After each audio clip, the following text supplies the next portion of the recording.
곰브리치 세계사 읽기, 서양의 지배자. 포에니 전쟁 이후 로마의 영토는 빠른 속도로 팽창했습니다. 로마의 군대는 점령지에 주둔했고 토착민들은 로마 관리의 지배를 받으며 세금을 납부해야만 했습니다. 로마인들은 도로를 닦아 점령지 곳곳에 신속하게 소식을 전하고 군대를 파견했습니다. 체계적인 훈련과 무기로 무장한 로마 군대는 아무도 막을 수가 없었습니다. 점령지에서 들어오는 막대한 노예와 전리품, 그리고 군대 징집으로 인한 농경 인구 감소로 인해 로마는 빠르게 도시화와 상업화가 진행됐습니다.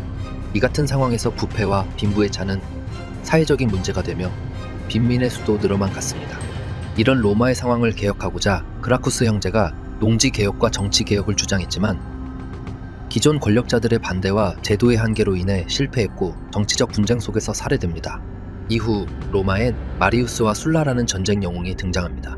마리우스는 군대를 개혁하며 평민층의 지지를, 술라는 기존의 보수 권력의 지지를 받아 충돌했고 결국 술라의 승리로 대립은 마무리됩니다.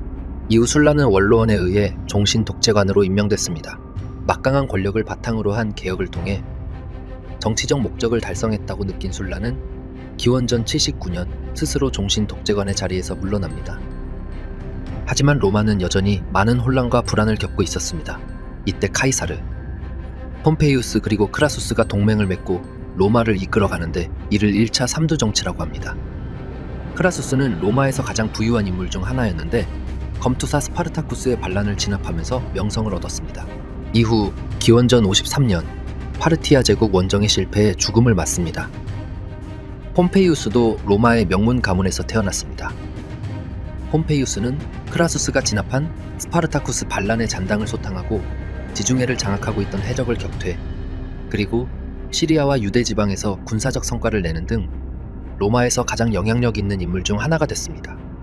하지만 카이사르와의 경쟁에서 패하면서 비극적인 최후를 맞이합니다.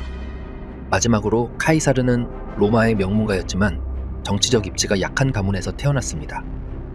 하지만 그는 타고난 언변과 군사적 재능을 바탕으로 갈리아 정복과 브리튼 원정에 성공했고 폼페이우스와의 전쟁에서 승리하며 명실상부 로마의 1인자가 됐습니다. 그가 로마 내전을 앞두고 루비콘강을 건너기 전 주사위는 던져졌다라고 말했다는데 이 말은 한 번 내린 결정은 되돌릴 수 없다는 의미로 아직까지 사용되고 있습니다. 카이사르는 종신 독재관으로 다양한 개혁을 통해 로마의 정치, 사회, 경제 구조를 변화시켰으나 그에게 집중된 권력과 독재적 통치는 원로원 의원에게 반감을 샀습니다. 기원전 44년 3월 카이사르는 공화정의 몰락을 우려한 원로원 의원들에게 암살당합니다. 카이사르의 죽음으로 원로원은 공화정의 회복을 기대했지만 오히려 새로운 혼란과 권력 투쟁을 초래했습니다. 이때 안토니우스, 옥타비아누스, 레피두스는 각자의 정치적 야망을 달성하고 카이사르의 암살자를 처벌하기 위해 동맹을 맺는데 이것이 2차 삼두정치입니다.